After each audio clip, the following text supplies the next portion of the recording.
Ako ste spokojná už s 12. ročníkom Zlatého koncertu?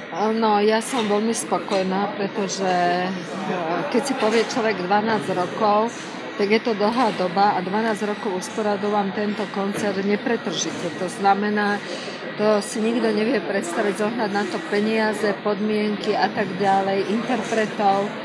A čo je veľmi dôležité, keď som robila prvý ročník, tak som si dala ako takú hlavnú myšlienku toho Zlatého koncertu, že spojiť československých interpretov. A musím povedať, že za tých 12 rokov sa mi to podarilo. Vždy boli buď na poli českí a slovenskí interpreti, alebo teda nie na poli, ale vždy bola dodržaná táto hlavná myšlienka. A za posledné 3-4 roky som k tomu pridala, že dá priestor aj mladým spevákom a spojili sme sa s produkciou festivalu muzikálového v Rusne Jozefa Bednárika. Vždy bereme víťaza sem a tomu víťazovi vlastne dávame cenu, že môže vystúpiť, uviesť tento zlatý koncert, čo sa mi nesmierne vážia, lebo v dnešnej dobe vypredať takúto halu, ako napríklad Národné tenisové centrum, kde je kapacita 3,5-4 tisíc ľudí, tak je to vzácnosť a ja si myslím, že dnes československí interpreti, keby samostatne vystupovali, to neurobia. A všetci vystupujú v Istropolise, hej, samotne, kde je kapacita 1000 ľudí. Ale tento koncert jeden jediný, možno práve preto, že na tom koncerte sa zídu teda viacerí tí interpreti, vypredať takúto halu, čo bolo obdivuhodné, čo napríklad v Lani, keď bol Peter Naď, aj Žbírka povedal, že je niečo neuveriteľné spievať pre takouto plnou halou, lebo dnes už to nejde, hej, už proste ľudia si vyberajú.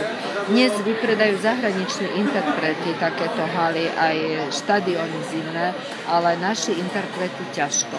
Čiže ten Zlatý koncert má ten background v tom, že vlastne je tu vždy toľkoto ľudí, že je to vypredané a to je úžasná aj dobíjajúca energia pre tých interpretov, že spievajú pred plným hľadiskom.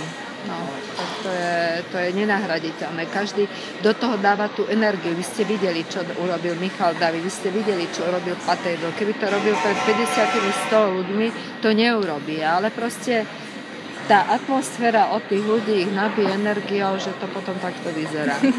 A ako ste si vy ako diváčka užívali túto atmosféru vypredaného koncertu? No ja som spievala a tancovala.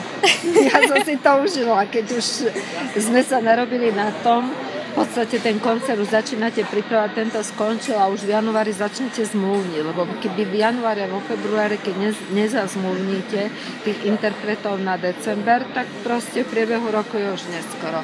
Čiže ja môžem v januári už pripravať, čiže vlastne vy ho pripravujete celý rok priebežne. No tak som si ho užila, odtancovala, odspievala síce na stoličke, ale ako to som si nedala zobrať. Máte za sebou náročný, ale úspešný rok. Konečne si oddychnete cez sviatky. Ako ich budete tráviť? Teším sa na to. Budem v teplákoch, v papučiach a budem doma sedieť a variť a piec. A nič nechcem riešiť. Len či mám viacej prisoliť, prikoreniť a iné nič. A čo by ste ešte odkázali našim čitateľom ženského webu?